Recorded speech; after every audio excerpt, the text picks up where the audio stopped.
வணக்கம் துலாம் ராசி அன்பர்களே, மாதக்கோளான செவ்வாய் உங்க ராசிக்குள்ள அமரப் போகிறார்.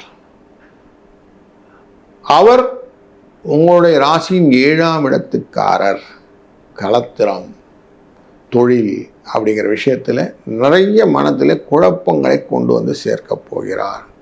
தேவையற்ற பயங்களையும் கலக்கங்களையும் தரக்கூடிய சூழ்நிலை.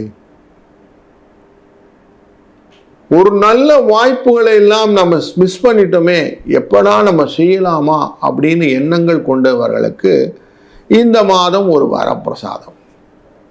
நீங்கள் செய்ய வேண்டிய காரியங்கள் எல்லாத்தையும் அழகாக லைனப் பண்ணி உங்களுக்கு எக்ஸிக்யூட் பண்ணக்கூடிய சூழ்நிலைகள் எல்லாம் அழகாக பண்ணினீங்கன்னா சரியாக இருக்கும். ஏன்னா உங்கள் ராசிநாதனான சுக்கிரன் லாபஸ்தானமான சிம்ம ராசிக்குள்ள வந்து உட்கார்ந்துட்டாரு. அப்போ செய்யக்கூடிய காரியங்கள் எல்லாம் பரபரப்பு இல்லாமல் நிதானமாக செய்தீர்களானால் உங்களுடைய மனதிலே என்ன நினைவு கொண்டுறீங்களோ அதுக்கான ரெகக்ஷன் நீங்கள் கிடச்சிடும்.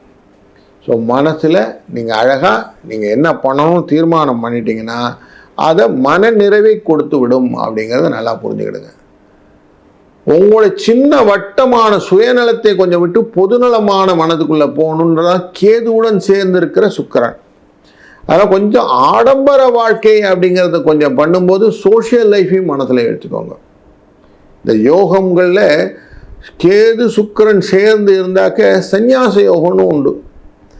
அப்படி ஒரு யோகம் கிடச்சிருச்சுன்னா என்ன ஆகும்? எல்லாத்தையும் அனுபவிச்சு சன்னியாசம் ஆகுறது, இல்லை ஒன்றுமே கிடைக்கலைன்னு விரக்தியில் சன்னியாசம் ஆகுறது, 2 விதமாக இருக்கு இல்லையா? அந்த மாதிரி ஒரு யோகத்தை உங்களுக்கு கொடுத்துரும். ஏன்னா எவனையுமே நம்ப முடியலைங்க சார், எல்லாரும் ஏமாத்துறாங்க சார், விரக்தி நிறைய கொடுக்கும். இல்லை சார் எல்லாமே கிடைக்குது, என்கிட்ட இந்த கிடைக்கிறதுனால தான் 10 பேர் பக்கத்தில் இருக்கிறான், அப்படி ஒரு எண்ணங்களையும் கொடுக்கும். இப்படி 2 மாறாட்டமான எண்ணத்தை கொடுக்கக்கூடிய சூழ்நிலையே இந்த லாபத்தில் அமர்ந்திருக்கக்கூடிய சுக்கிரனும் கேதுவும் தரக்கூடிய வாய்ப்புகள் இந்த மாதத்தில் நிறைய இருக்கு. 12ஆம் இடத்திலே அமரக்கூடிய சூரியனும் புதனும் உங்க வாழ்க்கையிலே ஒரு மாற்றத்தை கொண்டு வர போறார். எப்படி மாற்றங்கள்?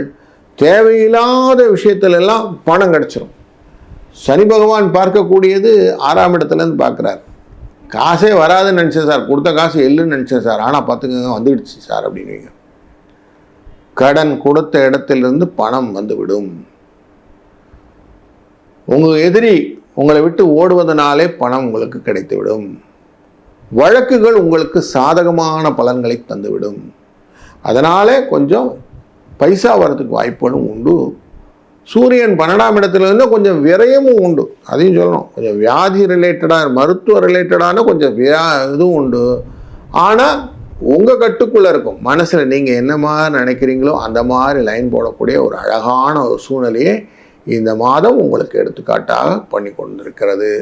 கொஞ்சம் உடல் ஆரோக்கியத்தில் கவனத்தை செலுத்துங்கள். குருவின் பார்வை உங்கள்கிட்ட இருக்கிறதுனால நீங்கள் மனசு வச்சா அதை அழகாக ஃபாலோ பண்ண முடியும்.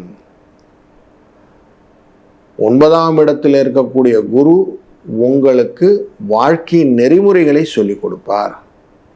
சில அன்பர்களுக்கு வீடுகளிலே சுப நிகழ்வுகள் எல்லாம் ஏற்படுத்துவதற்கான வாய்ப்புகள் நிறைய இருக்கு. திருமண தடைகள் நீங்கும். 2வது திருமணம் போன்ற முயற்சி செய்பவர்களுக்கு அதற்கான வாய்ப்புகளும் நடக்கக்கூடிய சூழ்நிலை இந்த புரட்டாசி மாதத்திலே நடக்க ஆரம்பிக்கும். வீடு, வாகனம், கல்வி போன்றவற்றிலே புதிய முன்னேற்றங்கள் வருவதற்கான வாய்ப்புகளும், அதனால் தொழிலில் லாபம் வருவதற்கான வாய்ப்புகள் இந்த மாதத்தில் இருப்பதனாலே இந்த மாதம் ஒரு சுபிட்சமான மாதமாக இருக்க போகிறது. முக்கியமாக நீங்கள் வழிபட வேண்டிய தெய்வமாக ஸ்ரீதேவியான பெரும்பிராட்டி, அவளை வணங்க வணங்க உங்கள் வாழ்க்கையிலே பெருந்தேவி தாயாரின் அருளாலே வாழ்க்கையின் வளங்களும் நலங்களும் என்றும் பெருகி நிற்கும். நல்லது நடக்கும். நல்லதே நடக்கட்டும். வாழ்க வளத்துடன்.